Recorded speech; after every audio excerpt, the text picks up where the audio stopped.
I went for my routine 12-week scan, and my mother came with me. And I was lying there, and the doctor goes, "Is there any past history of twins in your family?" And I said, "Yeah." I was like, "There's my nanny was a twin, and I have twin cousins." He goes, "Oh yeah, because there's 2 babies here." So I was in complete shock, and she said that then I'd have to go to Holles Street in Dublin to confirm if they were identical or separate sex or something like that. So went in, and she led me down and put the gel on me. She goes, "Yeah, there's 2 babies." She goes, "Let's look." And one of the babies was in a ball. And she said, "I'm sorry, but she won't pass the next week. She'll pass within the next week." So I was complete shock, bawling.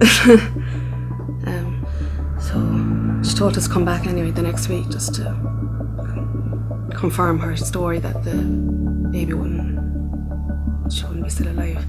But we came back up, and she was there. The heart was beating strong, and I was then asked if I'd like to abort her, because there would be there's no chance, no, as I say, life, no compatibility with life. Not a hope. Straight away I said, "No, she's my baby. She's here. Let her go on her own terms." When they used the term incompatible with life, it was just like, "So that's just your medic." And I said, "That's my baby." I said, "You can't tell me that she's incompatible with life when she's here." There's so many babies proven wrong. So many babies packed, they've been told no, they're not going to even, they could die before they come out, and there could be 1, 2 years old still alive. Who is anyone to know? When I was pregnant with the girls, I locked myself into a room and I did sing, and for no one else to hear me. I did read stories. I knew that I could touch Lillie. I knew where she was, and I knew where I could touch Kaylie. And 35 weeks came, and the next morning they were prepping me for a C-section. And I was lying there, and I could feel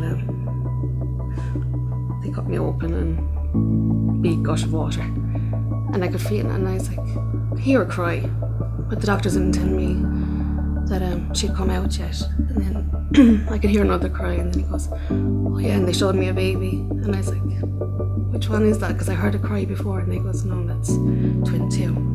If she's going to pass." I said, "I want every minute, second with her." So they brought me out to recovery, and I was so anxious, and all of a sudden the doors came open, and they brought this tiny little baby into me. She was so small, and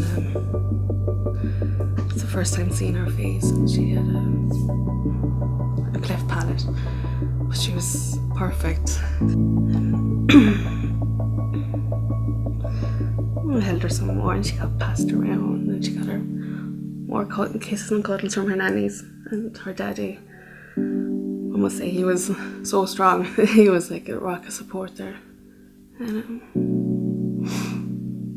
they wanted to take her and wrap her up, and I just didn't want to give her Tanya one then. But they did. They went and wrapped her in a white blanket and put a white hat on and brought her back with her teddies. And they had her handprints and footprints done. I was just holding her, and I just felt she was gone. I was like, she's not there. She's gone.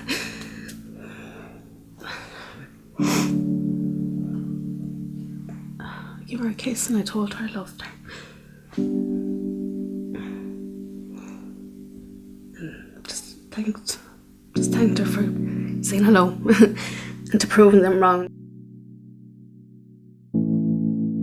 If abortion was provided for mothers in my situation or similar, they would be totally deprived of meeting their baby, their own flesh and blood. It's part of them. They wouldn't have that memory.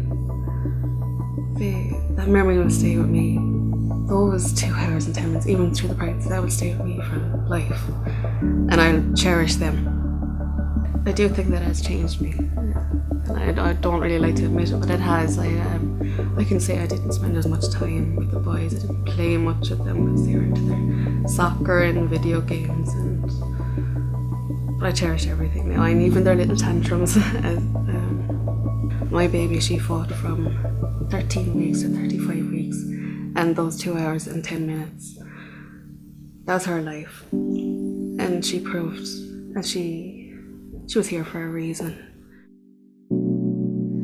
I held you close and kissed your soft cheek, but with every passing minute, your heartbeat got weak. Gentle little breaths, so silent I could barely hear, and suddenly I knew the angels were near. That moment you left me, tears flowed from my face, as you were carried on soft wings to your final resting place. Lillie, my sweet baby girl, on fluffy couch, sleep easy, and hoping in my heart you'll never forget me. As I look at the night sky, I know you are not far, because my beautiful angel, you are Mammy's special star.